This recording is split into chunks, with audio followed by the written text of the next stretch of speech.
this is an episode I would. Yeah, no, this will not be a lost episode. This is a very large episode. Welcome to the Unpaid Nobodies, ladies and gentlemen. This is how we started the episode, by announcing its importance. Nice. Gentlemen, how was our weeks? I'm back. You are back. He is We've back. missed you. The Return of the King. I'm back. Yeah, no. And, We'll talk about that later. How is everyone else? Fine and dandy.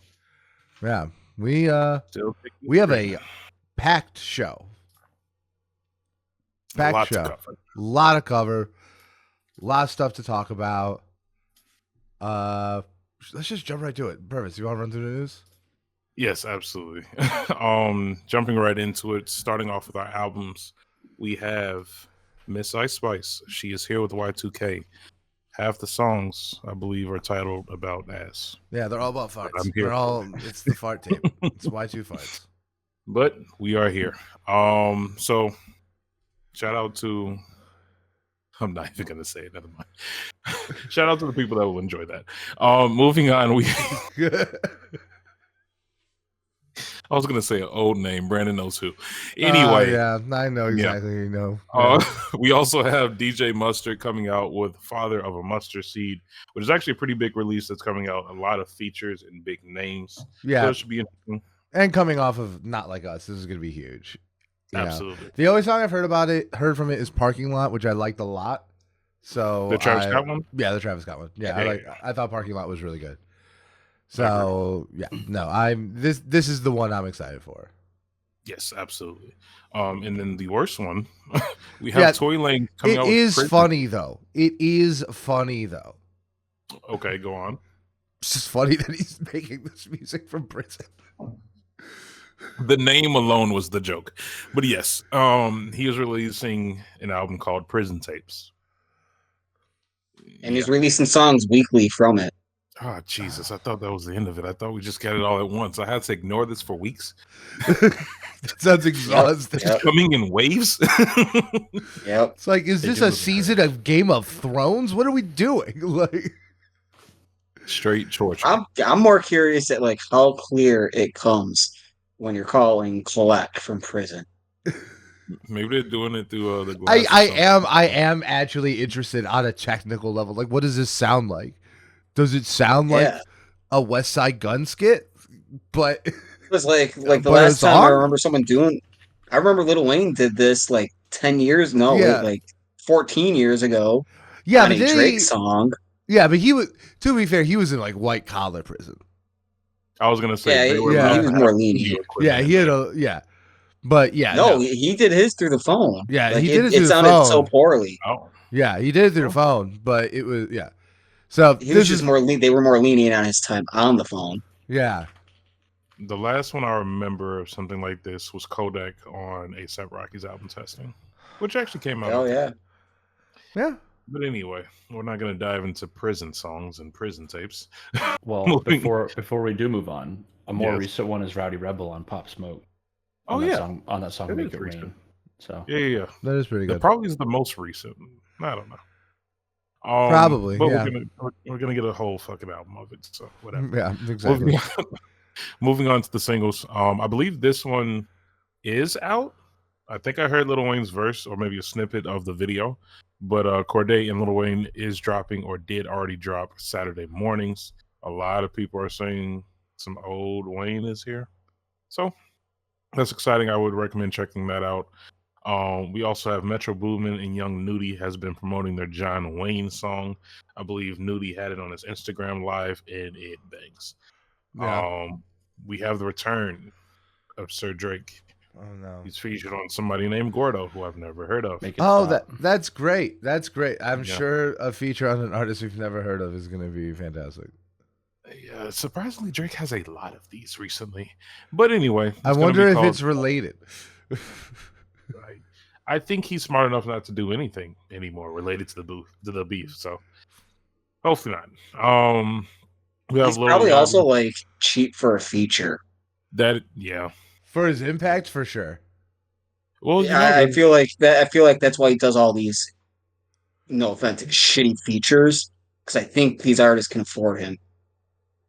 Like you see a lot of. There's no way around small names. There's no way around the fact that like these artists clearly can't afford him. He's on the song. Yeah, but it's like it has to be for cheap. I was gonna say it's paying for it. I'm sure they will be making money off of it. Sure. Yeah, 100%. I'm not mad at them.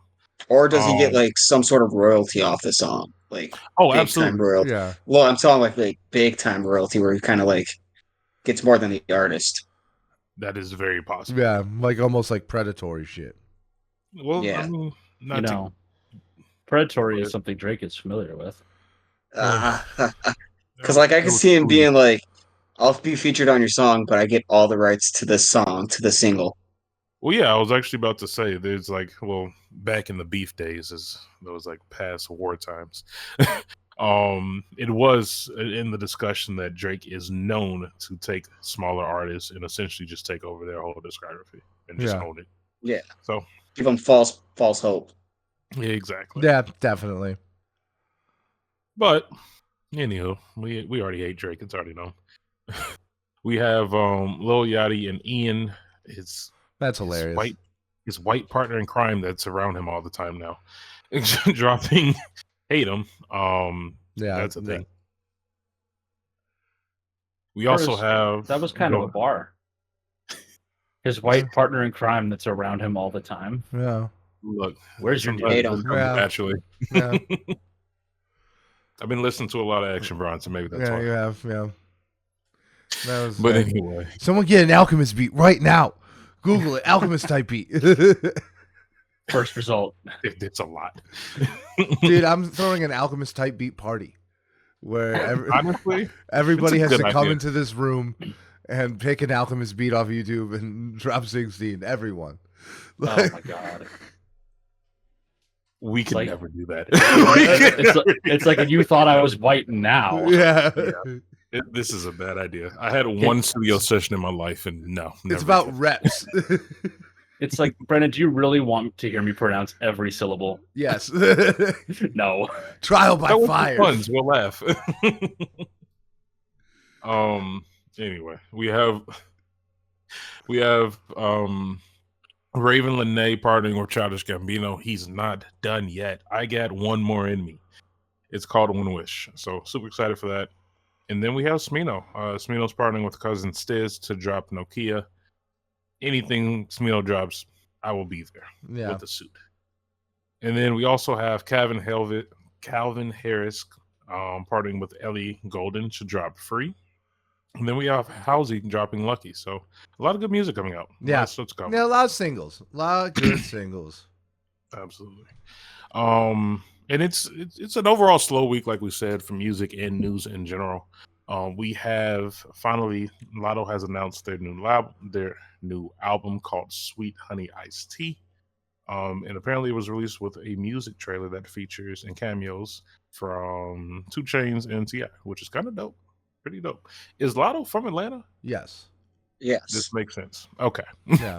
And it's going to be releasing on August 9th. She's so Atlanta. I'm shocked that. Like, hey, I got eggs. I don't know where these people are from anymore. Did you never hear about the beef, the Not Atlanta song? No. I know she has beef with it's like this girl Amaretta. She's like a local like Atlanta rapper. She's like popular in Atlanta, but not really like famous everywhere else. And she dissed Lotto for not being from Atlanta. And in that JID song, I forget what it was, like, in Atlanta, not Atlanta, we let Amaretta decide. That's what he's talking about. Oh. Yeah. That makes sense now. Yeah. Okay. Yeah. So I got into that, like, when it was happening, when Amaretta called out Lotto. I was like, whoa, really? And like the big twist, like FD Singifier has a video on it, of course. But like the big twist is that she's calling people out for not living in the city limits. And almost all the biggest names in Atlanta came from outside the city limits, right? Yeah. Like Andre 3000, Future, Young Thug, all came from like College Park, which isn't in Atlanta by her standards. You know, it was interesting, but no, she's from Atlanta. She caught her own L, I guess. Yeah, it happens. And then the last bit of news that we have. Oh no! Don't do this to me. I don't even want to say it. It's rumored that Frank Ocean is working on music in Miami with the producer. I wasn't even gonna do it. With the producer that worked on Blonde, Michael. I don't know how to say his last name. Yeah, I'm not gonna try. Yeah, Uzauer. I have no idea. Oh, yeah, I'm not gonna try. According to New York Times, which again, still means nothing to me. I mean, this is certainly like. So on one hand, it's like, yeah, we've heard this before. Like, it's like, yeah, I've many times. This is like, I don't know, because like the New York Times, like obviously, like, fuck the New York Times. Like, I have some major problems with like just their stances on things and like, you know, the journalists they staff, but like they are like an actual journalistic outlet, so they're not going to publish this if it's not real. Yeah, but the problem I think it's real. Yeah, the problem with it being real like that is even so. Like, yeah, like it doesn't stuff matter. Sees the light of day. Yeah, right? no. Like I think that's valid. Like the chances of this, like the chances of this actually leading to more Frank music is as likely as when people say this in random tweet form. Yeah. This is just way more substantial than a random tweet. This is basically guaranteed that he's working on the music. Does that mean we see it? Absolutely not. But I think we have a better chance at seeing Eminem headline Lollapalooza next year than get this. Yeah, I feel like that's pretty probable. I mean, I'm seeing him at F1 this year by accident. By accident. Yeah, straight up. Like I bought the tickets before they announced music videos. He happens to be one of them because he's promoting the album. So yeah, look, this is as real as hearing that Frank Ocean will be performing at Coachella and it's performing like Coachella. Like, I mean, I don't know. I think there's something to be said about like, oh, this is a profile about like a relatively famous producer. Like shit like this is not going to come out. Like just as like a media professional, shit like this is not going to come out if it's not legit. Like, and I believe they released like some like little snippets of him in studio. Yeah, I thought the journalist heard it. I don't think he published it. Yeah, but so here's the thing. I don't think this is likely to get us music. I just think this means he's actually working on making music, which I guess I'll take. Who knows, man. That's all we're gonna get. I'm gonna say I can't wait for Martin Shkreli to buy the rights to it, and then it will never see the light of day. What if he saturations us? What if he like? We won't make it out of the winter. Like I'd cry. I'd cry so much. My salt levels, my poor salt levels. Like this will be the last winter you'll see me. Like, just sitting on your couch, tears streaming down your face, just eating saltines. Just like, what's going on? I need electrolytes. This is all we're gonna get. Oh my god! So yeah, light news week. Very light news week. Are we doing schools in session, or are we going to move on to the first of our 3 topics? Yeah, we have 3 topics. I didn't look up names. Okay, we have a lot. Okay, but. Yeah, to start us off, we went to go see Schoolboy Q. Yeah, concert review time. Yes, we were the first show for his Blue Lips tour. It was originally delayed. It was supposed to happen Saturday. Yeah, so we were going to be covering it this episode either way, but it was supposed to be Saturday, and then there was kind of a bug going around everyone's computer on Friday, and. A bug. Yeah. Damn Microsoft. Yeah. And it shut down the entire airline economy. So Schoolboy Q canceled on Saturday. But luckily you rescheduled it to Tuesday night, just a couple days later. Very quick. And yeah. And that's after having to cancel the Toronto show for whatever he didn't reason. cancel it. He did not cancel it. They canceled it. They canceled it, yeah. OVO canceled. No, I'm not because they not like us. Because they not like us. Yeah. I'm just gonna start doing that to Canadians, just to like Canadian racism. Canadians. Yeah. They don't do anything wrong. Like they're so nice. Ask Native Americans if they think Canadians have done nothing wrong. Like, there's a reason. Everybody screwed over the Native Americans. Well, not as bad as Canada. Canada really did. Like when you realize that the United States wasn't the worst about this, it's like wow. Canada and Australia are both tied for fucking up their indigenous people worse than the U.S. In at least my opinion. Yeah. Hey, no argument there. Yeah. But yes, he was performing at Ramova Theater, Chance's venue. My first time there, I believe. Jeff's second time there. Yes, it was my second time. I saw Chance there in his the birthday party show that he had. Yeah. And how'd you guys like it? I loved it. Yeah, fantastic. I loved venue. it. I think this Very is high on my list. Yeah, this is a fantastic venue. It is built with all the modern amenities. The airflow is incredibly good. The vantage points are incredible. You can see the stage everywhere. You could see the stage from literally everywhere. Like it was just the most enjoyable time, you know? I don't think it dodges every pitfall of having just like a shit ton of people in a small place, but like it's no worse than every other, you know, because like obviously you try to get out and it's a fucking, you know, we got out fast and it was it was still pretty brutal.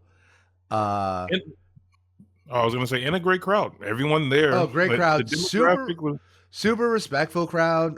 We'll talk about like I think it was the last song, right, or the second to last song, or something like that, where someone passed out. Yeah, and he stopped. Yeah, it was heading into the last song, the last two songs. Yeah, and it was kind of funny because we were walking out because Rachel came with us. And she was like, you know, I'm going to put that as a plus for the theater because now I know their emergency crew is like ready to go. Like, like immediate, like he stopped the show like in a snap of the finger and everybody was there to help her. Yeah. Somebody else had passed out in the bathroom when we were leaving. Yeah. And all the bartenders was like, screw this. Like everyone wants to go get help. Very good community. Yeah. No, it felt like a community kind of place, you know. I love this theater. This is probably the best show I've seen all year, and just the shock. And I can't believe Chance the Rapper owns this theater. It is kind of crazy. Yeah. Like it is just nuts that it's like, oh, there's just this very good theater, and it's just Chance the Rapper. And I'm glad it's in the area it's in. I think the South Side needs more places like this. I hope to be back there many a time. I agree. I want a lot of big artists to go there. Hopefully. Yeah, me too. Did I tell it's you a all small about, venue. It is. Did I tell you all about my only experience with this theater? What? No. I used to live like 6 blocks from there. Yeah. I remember you mentioned that. I used to run past it like every other day, especially during COVID, like the start of COVID, 2020, when I was just living at the apartment still, and I never looked at it twice. It wasn't open at the time, but it's like, man, missed opportunity because now it's like right there. And if it's as good as you guys say, like we got to go back. I got to see a show there. It's excellent. Absolutely. And you know, I'm sure we're biased because actually no, a lot of the shit about this theater that is awesome. Like I think I would have recognized even if the concert wasn't great, but I'm sure that doesn't help. Also, fast and easy access to water. Yeah. Free water. You have no idea how nice it is to just have free, easy water everywhere at a concert. It is nice. I agree. Yeah. Everyone was cool. The demographic was pretty male heavy, but everyone's very polite. Everyone was, dude, the crowd was loving it. Dude, like, it was an electric. It was like an incredibly engaged crowd. Oh, absolutely. Yeah. Well, let's not forget. Was just animated like crazy. He was insane. I do not have the. Well, I mean, it's been 5 years since he's been on tour. It has been 5 years. So he's been waiting. He was waiting for this, and honestly, it worked great. Yeah, and then let's not forget the DJ opened up and closed with "They Not Like Us." Yeah. Yes, that's it. Yeah, and the crowd loved. Yeah, everyone loved it. Crowd went wild. Crowd went wild. But let's start with the opener because Devin Malik, featured on Blue Lips, opened his first show ever. Yeah, and he's an upcoming TDE artist. Oh, he is? Upcoming TDE, he's upcoming TDE artist. He's signed with TDE. Honestly, I believe it because if that was his first show, it didn't show. That man was fantastic. Yeah. Like he was perfectly engaged. Everything was great. He didn't mess up at all. The music sounded great. I heard him perfectly. And the songs that we heard, even though I think he said it was all from his newest album, I haven't heard the album. I will be visiting that album. Yeah, me too. That's going to be a necessary listen to before the end of the year because I think it came out this year. Yes. And yeah, it did. Yeah. He has some of my favorite features on Blue Lips. So when I saw his name, I'm like, oh, hype. This will be nice. Yeah, his album came out on the 28th of June. It's called Deadstock. Okay, so recent. Yeah, very recent. Last month. Yeah, okay, well, we'll have to... Maybe we'll do a review. But yeah, no, we fucked with Devin hard. He was really, really good. Yeah. But I will say very short set. I get it. Young artist, first show. I get it. Well, I think that was planned because Schoolboy did like an hour and a half almost. Schoolboy did an intensely long set. And I'm wondering, and I want to ask you guys. And he had no vocals over his songs. He did all that himself. Yeah, he had no vocals, nothing. Only vocals were featured. Yeah, and I do love that he just like let the features run. That he just like let, like, you know, when he did Collard Greens, he did the Kendrick Lamar feature. When everyone did it. Yeah, when he did the Ace, when Hands on the Wheel came out, he let the A$AP Rocky feature ride. He did that part. Yeah. Let the Kanye feature ride. Yeah, he did that part. Let the Kanye feature ride. Pop, he let Rico's feature ride. It was great. I thought it was fantastic. I'm wondering though, because he did do a ridiculously long set. He came out 26 songs. Yeah, he came out. It felt like he came out early. It felt very obvious, like he was supposed to come out at 9, because the show starts at 8. Opener, headliner at 9. That's very typical. And he came out at like 8:40. And yeah, he did like over an hour and a half of music. And I'm wondering, do you think he was compensating for missing, or like, do you think this was an intentionally long set, or do you think this is just what happens? I think it is intentional because it's been 5 years since he's been on tour. Or do you think that's the reason? Do you think it's just because it's been such a long time since he's been on tour? I think it's been since it's been such a long time. That's why he did so long. Because I think after he's done with this, it's going to be probably a smaller, bigger tour after this, I think. Yeah. Because I have a feeling we're going to get him and Kendrick and like a big TDE type tour. Yeah. I mean, it does line up with their schedule. At the end of all the projects, it is supposed to be a TDE project. So potentially we could be ending up seeing him in the rest of TDE. Maybe not this year, probably next year for the tour. But no, Schoolboy really is their flag bearer now. Now that Kendrick's not with TDE anymore, Schoolboy Q is like picking up that mantle for being like the figurehead of that label. And I think he's wearing it very well, because even when he started the show, I think after his first or second song, he did take a break to kind of introduce himself. He was like, they tried to write me off as the white people. And he was like pointing out all the funny because he was talking about Toronto, and he's like, I'm so happy I didn't have to start playing the white people. And then on top of that, he was saying like, I'm literally not making money from the show because I had to reschedule everything. So like, this is genuinely just a show to share with you guys. So he killed it. It felt like he was fully engaged. The energy was incredible. Man. The energy was incredible. So he played every song. What were our favorite songs that he get? Let's all do you want to do 3? Bro. Is that hard? To me, I got 1. I think the energy on Pop was insane. Mm-hmm. Yeah. Pop was nuts. 2, Studio, 100%. He does it. He didn't even. He starts the song. He's like, I don't even like this song. He's like, I don't even like. And then the crowd started singing it, and he got into it. Like Studio. How do you not when like you get the crowd singing it? It fits. It works. All right, what's the third one, Brandon? For me, probably the scrap song from Blue Lips. Yeah. That was insane. Yeah. That was like one of the hardest songs of the night. I don't know you can find that song on our TikTok and Instagram. Yeah. Yep. No, it is crazy how good that song is. It's shocking that it didn't make the album. For me, actually seeing Yearn 101 live was wild. Because there's no chorus in that song. That man went crazy. Yeah. He went So, wild. that was It- He fantastic. went urine. He went urine. He did. Yeah, we found out what urine meant. Yeah, no. It's going wild It like means that. to do that. Yeah. Yes, literally. That part, I'm not gonna lie, I don't listen to a lot of Kanye nowadays. Hearing his verse and Kanye's verse, it went hard. It was good. It was very hard. good. That part went really good. I really like that. Yeah. It went hard. For the last one, that's kind of tough.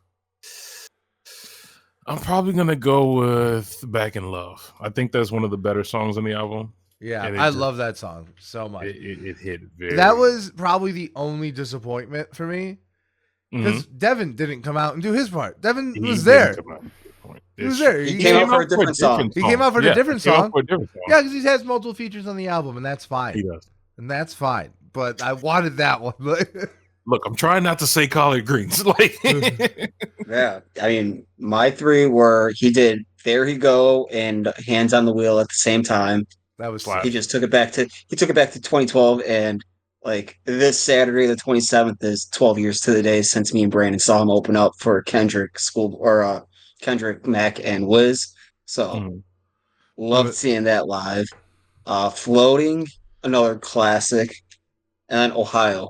I wanted to see that live, and then with him closing out that being one of his last two songs, amazing. Would have liked to see Freddie Gibbs come out, but dude, that would have been crazy. That would have been nuts. Yeah. But still a great song to hear live. I agree. And a good song at the end, like you said. That leading into Smile, the same way he ends the album, he ends the concert. I was like, man, he did it right. Yeah, dude. This was just like the most well thought out tour for an album I've ever seen. Right? Oh, yeah. Besides them not having enough merch and selling out of merch. Yes, that sucked. No complaints. But no complaints. A good issue to have, if anything. If anything, yeah. No, I fucking love this show, dude. Honestly, the only thing was that it was very long and my legs were hurting by the end of it. Dude, I had to stretch. Like my legs. Dude, yeah, it was rough. But dude, it was great. I fucking loved Schoolboy Q. From the first time we saw him to where he is now, he's improved. Nuts. He's had an entire career. So much. Yeah. Going from being a young 25-year-old to now 37. Yeah. He has improved so much. Who's actually rapping about 40-year-old activities. Yeah. Exactly. Right. Yeah. Jasper not allowed to miss again. Yeah, no, this was one of the best concerts of the year, for sure. All right, bet. Should we get into our first album? Yes. We're doing an album review before an album review, right? Double album review. Double album review. And this one, for me, this is album of the year, guys. This is Denzel Curry, King of the Mischievous South, Volume 2. Dude, this was fucking awesome. This feels like a mixtape you buy at a flea market. I love it. Flea market. It is a very, very good album. And calling it a mixtape, I approve that message. It feels like conceptually a mixtape. You know, it isn't in many ways because like the production value is pretty high, but like it's but no, and it is in the style of a mixtape. And yeah, it is. This is nuts. This is just a crazy, like balls to the wall listen from start to finish. Is this one of his better albums? I have to ask you. You know, it's like impossible to say. Like I don't know so much about that. Why don't we start with Jasper, because he did not see Schoolboy Q. Jasper, what did you think about Kings of the Mischievous South Volume 2? Banger. It's great, right? Certified banger. 4 songs have made it into my likes and will be staying there. Which ones? Ultra Shit, Black Flag Freestyle, Sked, and Hit the Floor. All great. Great selection. There's no bad songs though. That's the only issue. There are no bad songs. The pacing is great. Yeah, like it's just I love Set It with Maxo. I love Hot One, Black Flag Freestyle. Dude, this moment is incredible for me. I love that I got to see that Mexican OT go from, Johnny Dang to here. I was going to say, that was a full circle moment for you. Yeah. And then I love G's Up with 2 Chainz. That was nuts, dude. Jasper, would you say this felt like a pimp named Slipback? I was like, man. Yeah, this gives Pimp Named Slipback energy, this whole project. Yeah, it does. You got to say the whole thing. Yes. Yeah. I love that. Yes. It's really good. I like this better than Taboo for sure. Yeah, to me it's hard to compare because it feels like there's Imperial, Taboo, and Melt My Eyes, which are like deeply conceptual, like full album experiences, like genuinely some of the best work done. And then there's projects like the first King of the Mischievous South, the Zoo, the other one I forget about, and Unlocked. this one, Unlocked. Maybe. Which are all like more low key, like focused on like in your face production and just not as deeply conceptual. And to me, this is in that realm, and it's probably the best of them because I love Zoo. I got really into Zoo when it came out, which is probably the closest to this one. Yeah, and I like Unlocked, but I feel like he's basically doing an MF Doom impression. Like the entire thing is like. It's like it's like so MF Doom-esque in the way it like samples and mixes things. It's just like I don't know. This feels very different. But I don't know because I feel like he's doing a DMX impression. Like maybe he has that like his delivery. Yeah, he has like an entire song of barking, which is like that's a DMX thing. I mean, I'm sorry, but like they bark. I mean, I know. Rough Riders. Rough Riders. But yeah, Jeff, how did you feel about this album? Hot take. I think there's too many features. Do you think some of the features are bad? Is my follow-up question. No. I don't think any of the features are bad. I just think there's too many of them. Like you have a feature on every song on this album. It's not enough Denzel. It's not enough Denzel. I want it more just him.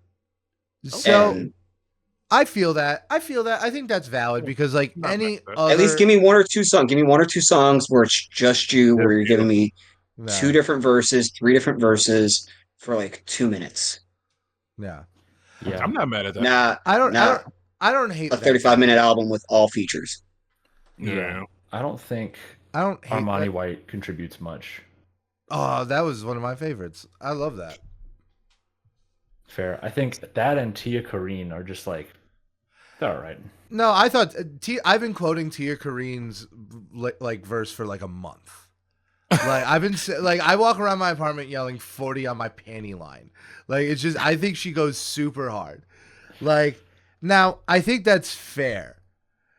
I think that's fair to say that there's just too many features, and were this any other album, like we would hold that to account. I just think like a lot of these old school Southern mixtapes, like that's what this was. It was an artist putting on like literally dozens of albums. So I think like it's a very clear callback to like Purvis just. But like if it's going to be, if you're going to consider it more of a mixtape, then that's fine. But if this is going to be considered an album, no, I think that's fair. And like, I definitely think that I think Hoodlums is probably the one where it's like, give me Denzel by himself on top of that. Because I feel like that's just a cop out for some artists where it's like, I don't have to do as much. Yeah. Maybe, do the chorus, one verse, exit verse, and then in between have 2 artists. Yeah. I think also because I think he's just very good on all the verses, I didn't feel unsatisfied. I just want more from him. I want to see him be his best. Yeah. Whole thing. Can we talk about the album cover real quick? Yeah. It does bang. It does bang. I am conflicted.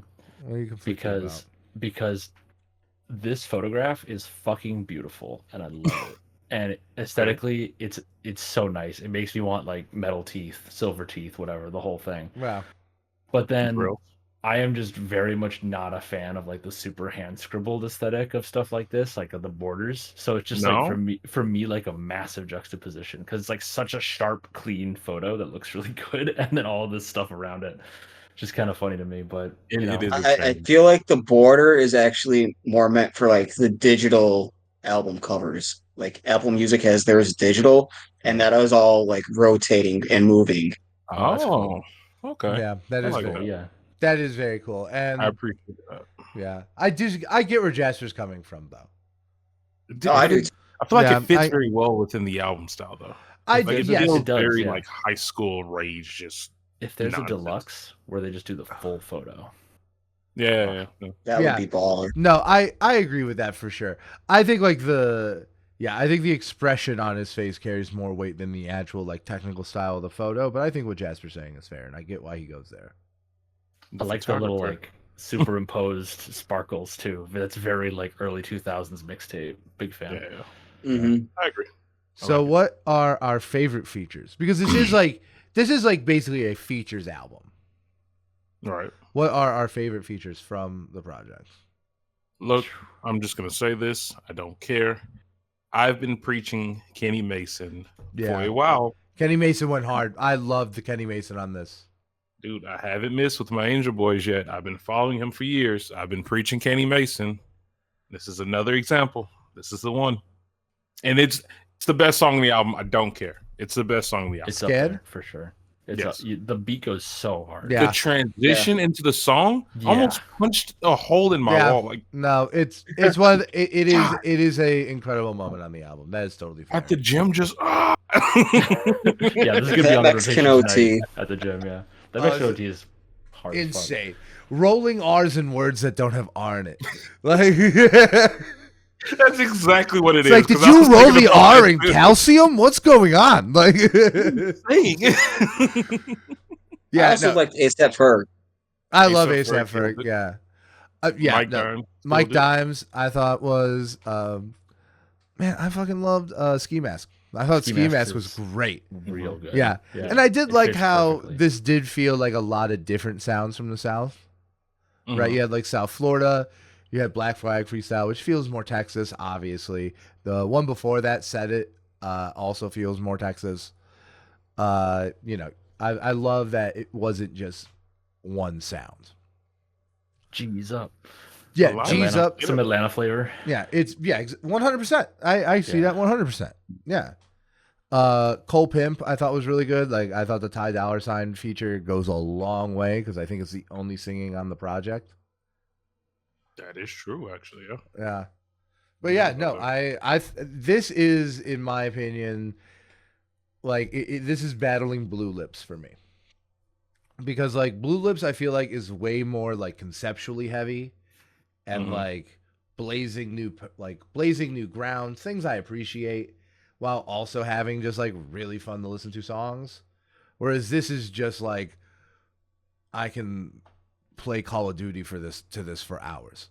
Like, this is just like, I can, it's like, oh, did you know you can run for 35 minutes and not stop?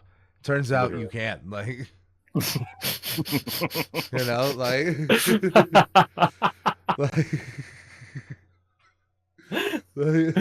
be free, Gazelle, man. Dude, I don't know. I put this well above Blue Lips. That album, I only got through it once. Yeah. And I didn't feel the need to revisit. I have listened to this. I've listened to this probably 6 times in the last 4 or 5 days. So have I. I listened to this like, I was just like every day. Nope. Okay. No, it is not. We've got an album next week that we're going to talk about that. Oh, I haven't even gotten to that one yet. You haven't gotten to that? No, I've listened to this probably 6 times. I don't listen to the other album we're talking about. Like, that took... I'm sorry. I feel sorry for you on that front, but we'll talk about it. We're all in very different positions on this next one. Are. Like, we're all in very different positions. Time ever. I feel like all of us, like, it's like the meme where it's like Denzel Curry review, and we're all sitting around the table like, yes, yes, yes. And it's the like men with the swords at the Knights Round Table. And it's like the Eminem review, and it's like we're killing each other. It's the Ukrainian parliament photos of the guys just like beating the shit out of each other. Yeah, exactly. So I still got just even. The other thing is that like I've just not been in the mental state to like digest something that grand. But I'm gonna have to. Dude, like, uplift your spirits. Transformative. Like I listened to this. I listened to Mischievous South probably 6 times or so in the last 4 days. I listened to that album probably 12 or 15 times in the last 5 days. That's insane. Yeah, it's so good. Okay, and I've heard it's really good too. Yeah. But Jesus. All right. So, do we want to give a grade? Oh, Great. the other thing is I feel like a cop out. Like the thing we always say is like, "What do you want next?" And it's like, well, now I want the next conceptual album. Like, it's like No. What we want next is the Jid Denzel collab album. That's what the we want. right answer. Yeah. That's the right answer. That's what we Good want. answer. Good answer. Yeah, that's what we want. We want the Jid Denzel Like- album. Thank you for answering for all Yeah. of us. That was a good answer. Jid said the only reason he wants to why Denzel Curry will be the only rapper he would collab with is because he will make Jid better, and I do believe that. And This is the prophecy that was foretold as soon as Brennan and I became friends. yeah, we literally The were album's like, arrival. I just can't The wait. album's arrival was foretold in the ancient murals. Yeah. Literally. I also think this is like the only project because I know Jid's on Zoo, he's on Taboo, Yeah. he's on Melt My Eyes, He's got a couple of features. and Denzel's on a few Jid songs. Mhm. But yeah, no, I would. This is I would love that. I would love. And they are both on one of my favorite singles ever, which is with Kid With the Cudi. Kid Cudi, I knew it was Yeah. coming. Yeah. And That was he's my going to be introduction to here. that was like the pinnacle of our friendship. It was like, oh my god, Yeah, this is all of us. yeah. No, I think it it's was wild that he's opening up for the Suicide Boys here in Chicago on October 8th. who? He is. Denzel Curry. He's That's opening up for the crazy. Suicide Boys. That's wild. I'm not gonna be there. Yeah. But I just think it should be the other way around. They should be opening up for him. That I agree with.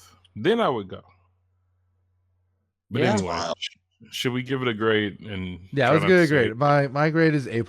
This is perfect. Yep. Good job, Denzel. Like Mine's an A- just because I'll too go with many, an A. too many features. It'd get an A+, but I just want more just Denzel. I guess that's fair. I'll go with an A. I have no real complaints. I'm not gonna lie. The first time listening to it was jarring because I was not ready. But after that, I had an expectation. I feel like the second you look at the album cover, you're like, yeah, I know what this should be. Like, there's been like, if I actually break down all the albums I've been listening to that came out this year, it's a pretty packed year. We've had Action Bronson, we've had Lupe, we've had. It's nuts. Yeah. And Lupe just announced his tour. Oh my god. Are you serious? He announced it with a song. He put out a song called Tickets. I didn't know this. Little on the nose. Yeah. That's funny. A cash grab. Vince Staples came out. Don Toliver came out. It's a lot. Anderson .Paak came out. It's a lot. Childish Gambino came out Twice. Kind of. There's more. Yeet came out. It's just a lot. Yeah. But anyway. Speaking of Yeet, Yeah, Yeet. you think he's going to show up for any of the Gambino shows? I mean, I hope. I doubt it, but I hope. No way. I would be there. So I'm not against it. They have only one song together, actually. Yeah. It's just one. I doubt he's going to be there. I don't know. You never know. We'll cross our fingers. Yeah. But You've yeah, heard I'm just saying, because like you hear how much Donald Glover's giving him praise in the interviews. Yeah, the work ethic. So it's and like, everything. Yeah. yeah. So like that's why. And Glover is one of those people where he'll bring out one of these up and coming artists to give him more, showcase him more. we are the opening act, aren't we? The first No. show? Are we the last show? I think we're one of the lasts. Are we? I think it's either the first show or the last show. I do remember that. We're one of the last because it just started. Like it starts up like next week, I think. Okay, then we're definitely last or second to last. We are the last one on the local, like the American domestic tour. Yes. Okay, that's what I thought. Yeah. Also, After that, it's Toronto because they Yeah. not like us. I see. He changes afterwards. I understand. Does All right. Toronto try and ban him from doing his show? This is America 16 times in a row. I mean, we're going to talk about it next week, but one of the tracks is a Drake disc. Yeah. So, I mean, Yoshinoa. Yeah. Yeah. it's a Oh, it's damn good one. Yeah, it is. Sorry, I just ruined it for Brandon. I'm sorry. No, I knew about that. Okay. Yeah, no, I knew about that. All right. Now, let's talk about the project we're going to review this week and not the one we're going to review next week. The white elephant in the room. Yeah, the white elephant in the room. Oh, did we all give grades on Denzel? Do we all give it some variety of all an A? A's? Okay. Yes. Yeah, it's all 4 A's. Okay. All right. Some So stage. the next one, we're going to be reviewing Eminem's "The Death of Slim Shady," an album. No, a genuinely like one of the biggest, most interesting albums to come out this year, for sure. An album one of us does not like. Yes. It's a lot going on. There's a lot going on with this album, right? So this is the most polarizing album I think I've heard. Yeah, this is probably like the most polarizing album I've seen. I have seen like pretty much widely people being like, yeah, this is pretty good. Like most people I know like the album. But I don't know if I can say that. But like, yeah, dude. Like, should we start with backgrounds? Because I can open up because I think I'm the least important. Like, if I'm being honest, I've never went into Eminem's discography. I'm so serious. I've never heard his classics. Yeah. I've never sat down and just listened to his music front to back. Maybe once or twice, but not enough to actually do a deep dive. So my history of Eminem is. Do you know the hits at all? I know the importance of Eminem.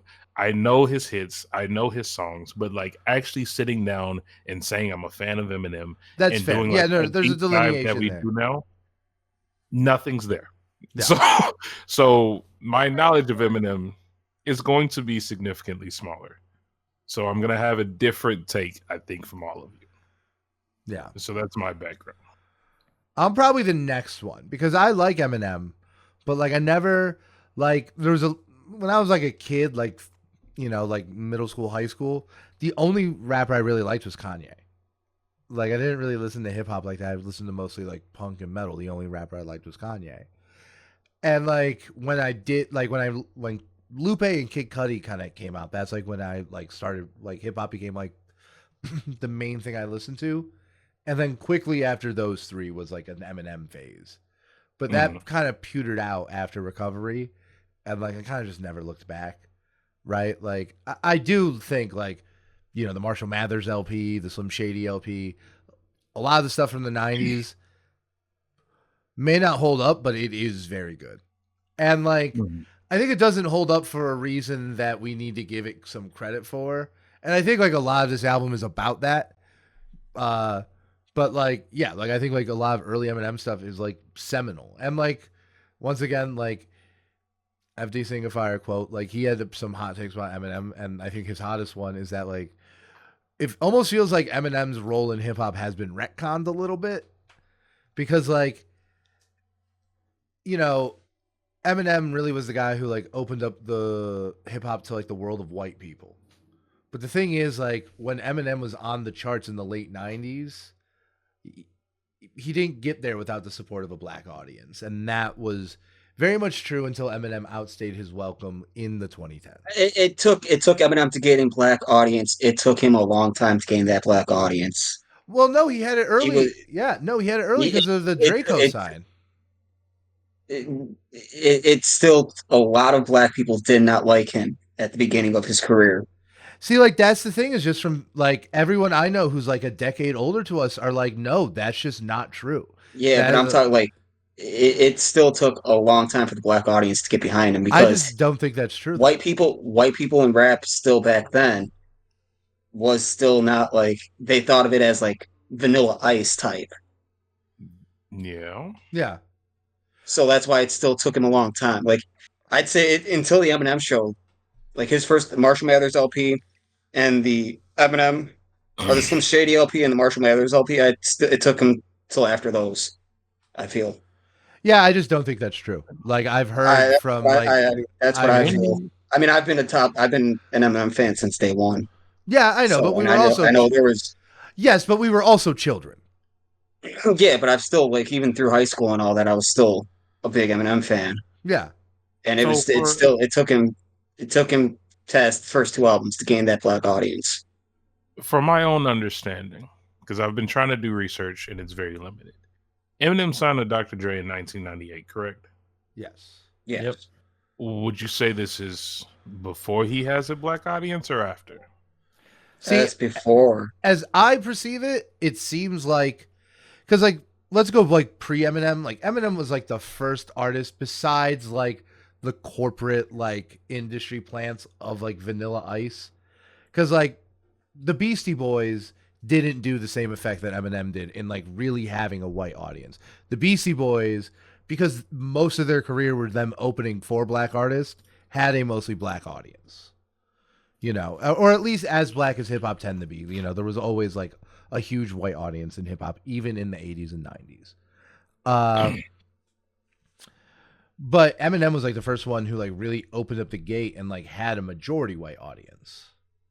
And to me, as far as like all my research is done, which like I've read entire ass books about this thing, like it was those first two albums that got hit, that like opened the floodgates for that white audience. It seemed like he like built like those, like the momentum he needed to get to that point by working with like a lot of black artists from Detroit and then signing with Dre.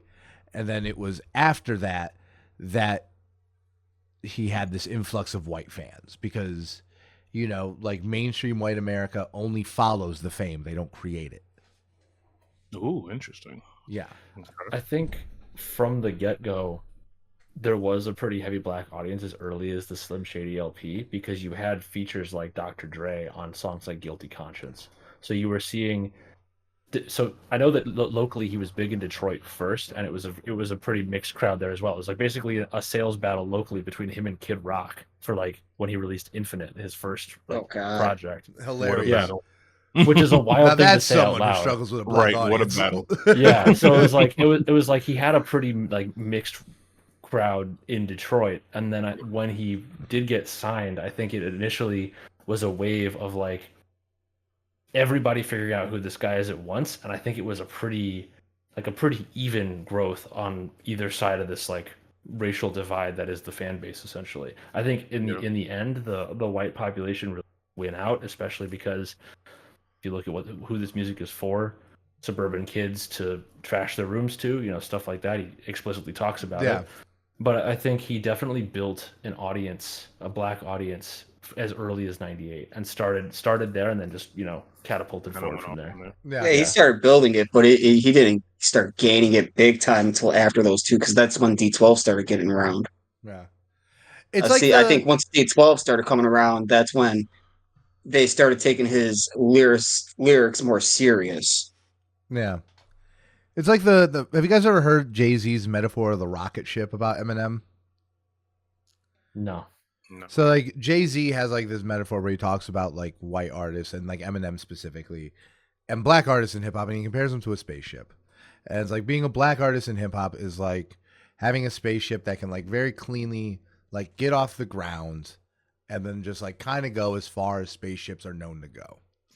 Whereas like you have someone like Eminem, they struggle to get off the ground, right? But once they're off the ground, they can go farther than anyone ever had. Yep.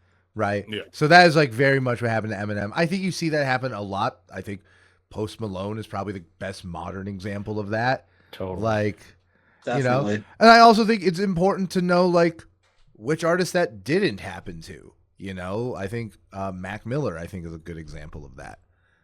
Well, I think that's also because his life ended tragically too early. Yeah.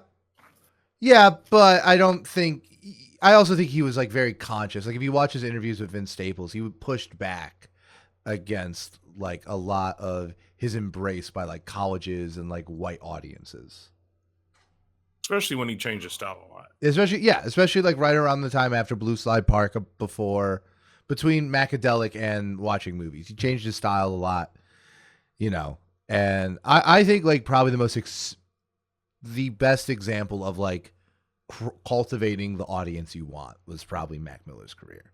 That or when he basically when he was joking on Twitter about, oh, I actually wrote all of Schoolboy Q's album, everything. Oh, so you said the N-word? Yeah. That was the funniest. That was the funniest moment on Twitter history was watching Mac Miller say, "I wrote all of Schoolboy Q's album," and then minutes later having Schoolboy Q respond, "Oh, so you admit to saying the N word?" Like that was Go for my trap top card. tier Twitter moment. Like, It's like, little did we know ghostwriters were white the whole time. yeah. Honestly. Oh my god. Anyway, back to the death of Slim Shady. So this seems to be it's a deeply conceptual project, and I will say this about the concept. I really like the concept. I think it's very cool, and I think it's very unique. I think originality is like an overrated attribute of art, but like I think this commentary on, why we crave offensive content, why we seek it out, why it's no longer relevant. I think that's like a really interesting insight and concept. And I think it's something only Eminem can really speak to. Eminem did not start this cancel culture like wave that is hitting America right now. He has had nothing to do with it. But because of his legacy of Slim Shady, he is in a position to say something interesting about it. And I think he gets to interesting. I don't think he gets to like compelling. You know what I mean? Because I think the execution of this concept is flawed. Not bad. I've seen much worse. And I do think there is some like just good surface level music on top of that to keep this going. And I do think the end result is probably, the best Eminem like album since Curtain Call. Like it's my opinion on this. I mean, Curtain Call was a greatest hit. Was it a greatest hit? Yes. What was the one before that? With, Encore. Encore. That's Encore. the one I'm thinking. Encore was 2004. I'm thinking of Encore. Okay. Yeah. Encore was 2004. Because I think Recovery is more consistent, but the thing is that like Recovery's highs are like, oh, this is like No Love, which is like a good song and like a great song. The bars on that song are insane. But like, is that anything compared to Fuel? I don't think so. Cold Hearted from the Day I Bogarted. Get the fuck out of here. Yeah. That song has bars. Get better. Questionable. But I do have, and I also do think there are like, speaking about song quality, I think there are plenty of really, really good songs on top of this interesting but flawed concept. I also think there's like a very strong handful of like songs that are bad. Like, yes. Yep. And I also think a lot of like the offensiveness is to serve a point, and I think the point is valid, but I do think it's just very repetitive, and it's like very much, it's just too much. Like this album needed to be resequenced and trimmed. I am wondering. I think it should have just been a double album. My problem is like, I don't know about that either. See, the thing is that so to me, just for like the concept, it's like you do the first album as your Slim Shady, but the second half is your Eminem killing Slim Shady. So my thing is that my problem is that the problem is that there's too much Slim Shady. So I think giving him a whole ass album, like I think this album needed to have like a clean center, like Guilty Conscious 2 should be the center of the album. Yeah. Because that's the song that he kills. No, I think Guilty Conscious 2 should be the exact center of the album. Everything after Good Conscious 2, I love. Literally every single song after including Good Conscious 2, I love. I wouldn't change a single thing. Okay. And I would put Fuel after Good Conscious 2. I think it's very bizarre that Fuel is in the Slim Shady part of the album when he's very clearly not doing the Slim Shady thing in the song. Agreed. Despite the fact that it is Fuel, I think is my favorite song of the year that's not Drake Diss. Like I like it more than any song on like of the album I liked a lot more than we reviewed. I like Fuel way more than any song on that album. Yeah. Like I think it's great. But to me, I feel like between Evil, Lucifer, Antichrist, Road Rage, and Houdini, the stick just gets too old, right? It's the same thing over and over. It's over and over again. And I get that like in Guilty Conscious, like it becomes relevant as to why that is, right? Like it's why is it like Christopher Reeves? Why is he talking about mentally impaired people and little people? and Caitlyn Jenner specifically. I also think like if you know what you're looking for, if you're like somewhat media savvy and critical, you can see the guardrails, right? Like he's talking about the F slur for gay people a whole lot in the first part of the album, but he's not saying it, and that's for a reason. You know, Yeah, like that's true. Yeah, I mean, if this was 20 years ago, he'd be saying it. sure, but my point is just like, you know, this is like that entire front of the album is meant to like be a thing to be criticized by the back half, and it's just lopsided now, right? Like, don't get me wrong, I think there are plenty of good songs on the front of the album. I just think there's just too many. Like, I think the first 4 I actually really like. Brand New Dance is, I think, the exact kind of offensive that I think should be on this album. Right, because it doesn't go too far. And that actually goes to one of the questions I have, because I feel the same way about the concept. One day I love this album, the next day I hate it, and it's been very up and down for me. I don't know Eminem's history or what's been going on in the past decade, roughly, in terms of his discography. But how I feel about the beginning of the album is the limited knowledge of what I know about him. Isn't this not the first time he's killed Slim Shady or crossed off Slim Shady? How many times is he going to bring Slim Shady back up? I have no idea. Curious. This is the first. I don't think he's ever killed him before. Yeah, I he don't hasn't think so. killed him, but he always does the compartmentalize type thing. Like he beats him in some contexts. Interesting. And there are times when it's not even Slim Shady. The opening to the Relapse album is a good example of that, where it's like, who knows what the fuck his doctor's supposed to be, who's like played by Elton John, but it's like maybe it's supposed to be just addiction or something. But he definitely has those moments of like, I'm gonna overcome this thing, and then he overcomes it by the end of the album, where he like fights it off, stuff like But it that. always comes back. So like, Yeah, I feel like it loses the meaning. exactly. It's diluted. But that's just me. I don't know. No, I feel the same way. I think this is best album since what? Recovery 2010. Yeah. I think Is I that definitely would. based on the concept or the quality of music? Because I think the quality of music is great. I love the production. I think the lyrics that aren't as offensive are really good. But Yeah. like, I think No, both. he does a great job of doing the Eminem lyrical miracle thing and not being annoying about it on a whole lot of these songs. yes, Right? Like, I think, yeah, like he's definitely more focused on writing good songs than like showing off his rap prowess on this album. And I think that is like the thing we needed. Right? Mhm. To me, I think like Recovery is just like Recovery's too pop. Right? To me, I feel like I feel like the lows of Recovery are lower than this, and the highs are not as high because they don't feel like, with the exception of like No Love with the Lil Wayne feature, you know, like Love the Way You Lie, which is probably the biggest song off Recovery, feels like a very watered down Eminem versus like Fuel, Toby, Well, I mean, Recovery Bad was One. his first album where he was completely sober. Sure, but you don't. We can't forget that. Sure, It's but like, I don't think that means you have he's to given his make it a toe- pop album. Yeah, but when you're dipping your toe back into something that you love, that you thought you want to be going back to after you're getting sober. I don't think that has anything to I do with mean, the style I of think that music. I think that's just, you want to play it safe, and that's what I feel like Recovery was an album he was playing it safe with.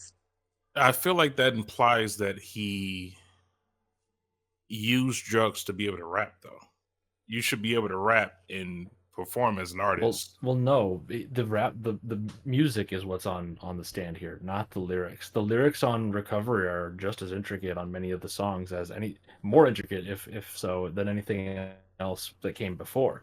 A lot of the stuff that's on Recovery is well above in terms of lyrical like in flow, just better than stuff off of Encore, because on Encore he was just drugged the fuck out. So it's the fact that the music in it is very pop rap, very generic instrumentation. Think about the song Not Afraid and like how that sounds. And then think about like, I don't know, Bagpipes from Baghdad, which is like just insane and like all over the place and ridiculous. It's like it's very much a conservative approach to his style, but I think it's just because he wanted to try and like start over and try something different. I think it has more to do with that than necessarily just like substances. And what was he abusing? His whole thing was, I think, methadone. Okay. He was popping pills. He was doing No. a lot of shit. Yeah, And I'm and he assuming he like stopped because of his daughter. well, And he he went into OD'd he really hard. overdosed. Yeah. Yeah, Okay. I didn't know. and Yeah, he almost basically they died. like they brought him back. Yeah, like Ah, 2008, 2009, he Yeah. OD'd and then kind of figured it out okay. from there. Substance. Okay. Yeah, and he talks about his pill abuse then what's the damn album? What There's a lot of Relapse. places he talks about it. Yeah. Relapse. He also talks about it on Purple Pills with D12. Yeah. Like it's a whole thing. Okay. Yeah. Yeah. So I don't know. Should we actually get into the album then? Yeah, let's get into the album. So, what did we feel about like this first run of songs? Renaissance, Habits, and Trouble. I love that. Renaissance is my favorite song. I feel like Habits, Trouble, Brand New Dance. I feel like those are songs that you could kind of cut. See, I love these first four. I feel like these are some of the strongest on the Slim Shady part. Because I love like Lucifer, Antichrist, going into Fuel. I think those three songs are like phenomenal together. I really did not like Lucifer and Antichrist. I feel like they're very repetitive. I liked Habits because I liked comparing like the offensive nature of like Slim Shady to like a bad habit. Like I think that just made like a ton of sense. Yeah. I liked Brand New Dance. And he says this on the album and it feels like it. I have to go back and re-listen to the song to see like if this was legit. But apparently this was a song that was left off an older album because it's making fun of Christopher Reeves and the album was supposed to be on. Yes. Came out. This was supposed to be on Encore. Yeah, this was supposed to be on Encore. And I thought I think that's fair. I think that's a fair thing to say. I feel like on paper I would not like Brand New Dance, but I did. And like listen, I think Road Rage and Houdini are really where it bottoms out for quality for me. But I think like Lucifer and Antichrist are just like very repetitive. And it feels like where are we going with this? Like this was the reason why I had to listen to the album in 2 shifts. Was because like it was just like okay, like we get it. Right? And I get that like once again like the repetition was to a certain extent the point, especially when you get to Guilty Conscience, and I think that last stretch of the album is like victorious. I really do think everything from track 13 to 19 is spot on. I mean, when you look back at Slim Shady, quote unquote, at his career, he's all pretty much repetitive. So yeah, I get it, but like we're reviewing an album here. I know, but that's why those 2 songs seem so repetitive because it's like when you look at Slim Shady, it's the entire tracks 1 through 12. I mean, I think 9 just feels. I think Fuel just feels like off. Fuel feels so out of place within those first 12. Yeah, no, Fuel feels very out of place. Don't get me wrong, best song on the album, at least to me. But I mean, I also do really like Renaissance. I think that's a great song. I like Habits a lot. I thought Temporary Renaissance a lot. I thought Temporary really worked. I loved Head Honcho, actually. I really liked Head Honcho with that really good Spanish verse. And it feels almost like a cop-out to say it, but Toby is awesome. Toby's good. Yeah. An interesting I like Temporary and Save Somebody. I like a lot. Yeah, I like those. I like those a lot. Because I like what is it Temporary? Yeah, Temporary's. Because that's like the sequel to what's the song off When I'm Gone on Encore. I feel like that's like the sequel to it.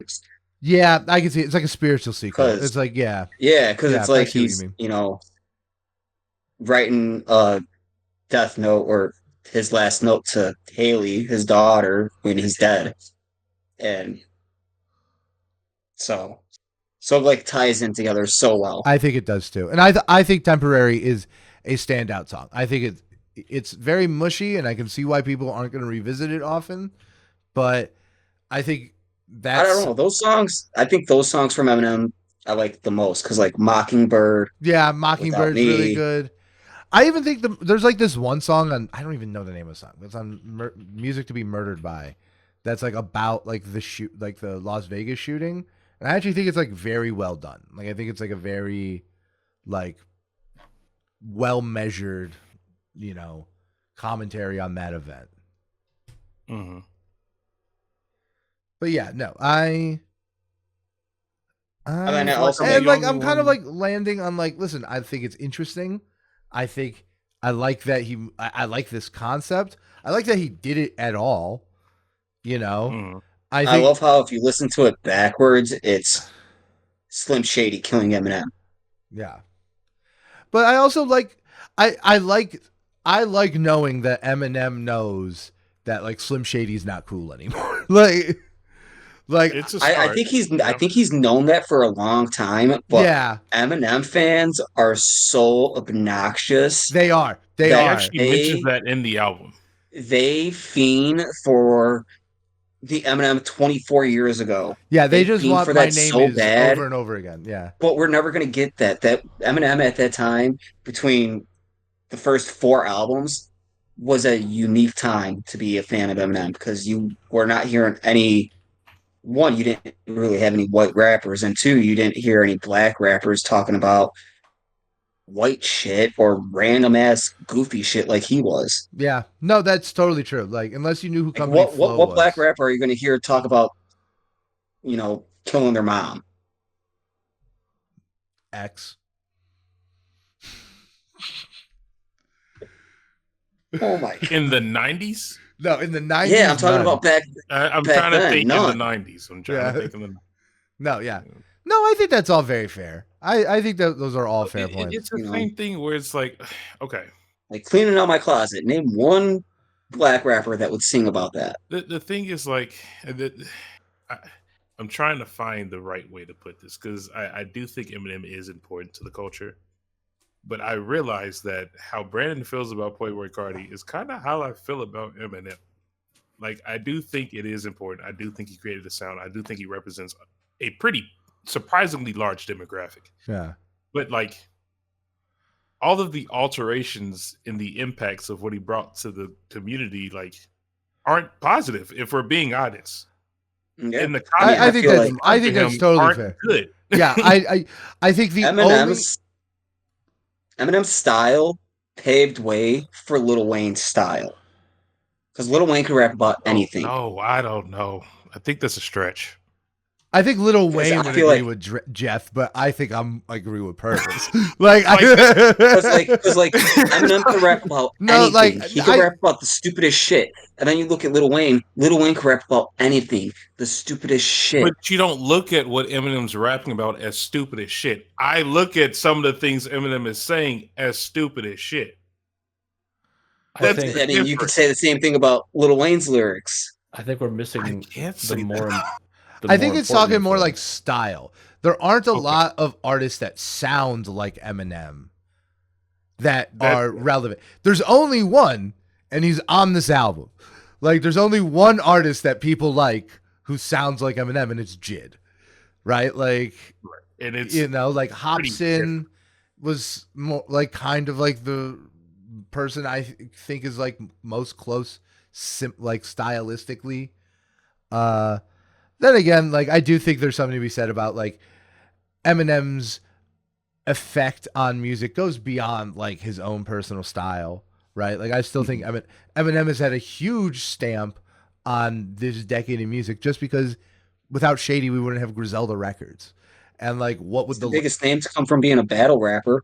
Yeah, he's the that's biggest. How he started. Yeah, he definitely is the biggest name to come from battle rap besides No. Wait, you're not going to say Meek Mill? I was going to say Meek Mill, but Eminem is definitely bigger than Meek Mill. Like, yeah, and I think one of the things we're overlooking a little bit, unless it was already touched on and I just missed it, is style and content aside. I think the biggest impact that Eminem has had on the industry is that he's made the genre commercially viable. I think without Eminem kind of bringing that's hip-hop to the mainstream in the late 90s and the early 2000s and the mainstream of white middle America, white audiences, I don't think you have an art form that can be supported in terms of the amount of money that it currently generates and then allows for like the creation of new art. I think it would be in a very different place and a much smaller art form if it weren't for him kind of bringing it there and really opening those floodgates. Yeah. You know, you say that. Like, I agree. I agree with what you just said. That's 100% true. But, like, when you say it like that, it sounds like you're setting up, like, yeah, Eminem set it up to be commercially viable. That set it up for Drake to turn it into a commodity. Oh, it did. I 100% and believe like, that. Yeah. And, like, I don't know. Like, I first heard of Drake off a song with Eminem on it. So, yeah, I agree. I agree with that point. I think that there are definitely lowlights and downsides to that. Like the fact that, hip hop is, because it is viable, it is, it's a predatory business. You've got labels and executives and, everybody under the sun trying to grab a piece of the pie. But I think without Eminem's influence, there wouldn't be a pie to grab in the same way. And a lot of artists who, now are relatively well known, just given the volume of ears out there, I think a lot of these people would go unnoticed. I think someone like Denzel Curry would fall through the cracks in a non-Eminem hip hop space. Yeah, I think that's fair. I think that's totally fair. Yeah, no, without Eminem, you don't see it blown up into like the national frenzy, right? And I think, I think the second orders of Eminem. Without Eminem, we don't have 50 Cent. We don't have 50 Cent. Yeah.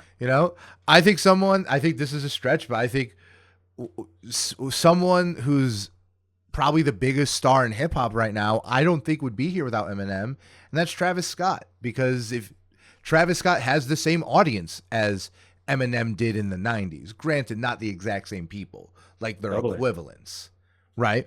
But it's audience capture, right? Without like bringing in, if hip hop is not like the biggest, most commercially viable genre possible, then you don't have people whose entire like point is to be like the most engaging, most easily digestible version of it. Right? I mean, but the thing is, Eminem isn't very easily digestible at times. And I feel like this you have no idea how the earlier albums were much more digestible. Okay, that's fair. Yeah, that's fair. That and like when I say like, it's like a matter of like steps. It's like how digestible something is to you. You used to not wear shoes. Like you used to not wear shoes with laces, and now look at you. Like now I own several Jordans. And now it's like, like it's like a thing. So I think initially Eminem was digestible purely because he had white skin, talked about white things, and wasn't bad.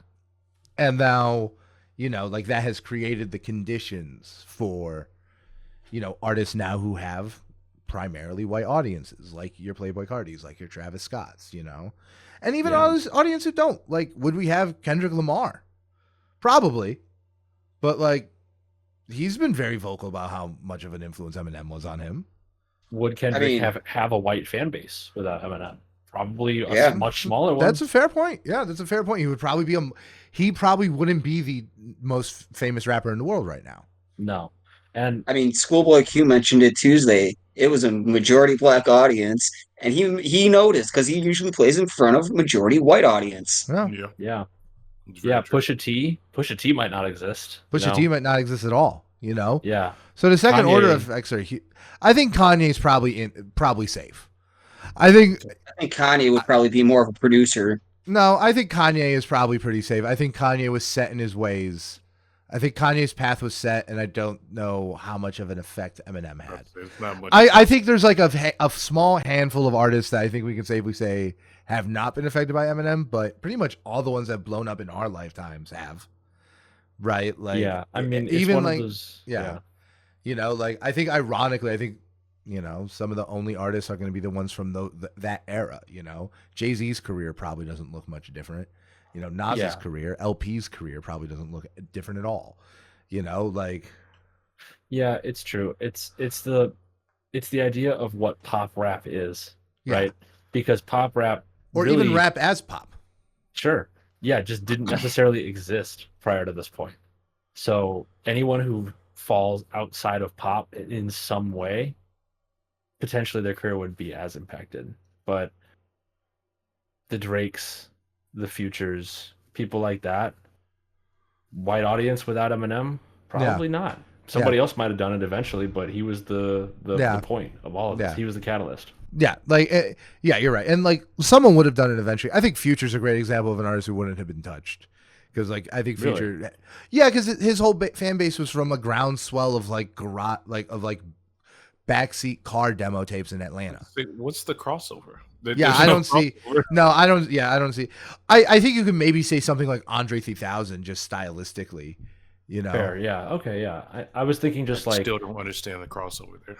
I'm thinking artists that have like pretty evenly like half white, half black audiences. At least in my anecdotal experience. Like we might not have Childish Gambino. Yeah, if Future is half the size because half his audience or so maybe is white. Like, I just think what half does that look for like Future is a bit ambitious. Like it might be. Yeah, it might be. Yeah, 100%. I think half for Future. Like, I think Future has like a huge like groundswell in Atlanta. He did a shit ton of work there for years. He was famous in Atlanta for a decade before he was on the Freshman Next Level playlist. Yeah, I remember it was a joke even back then.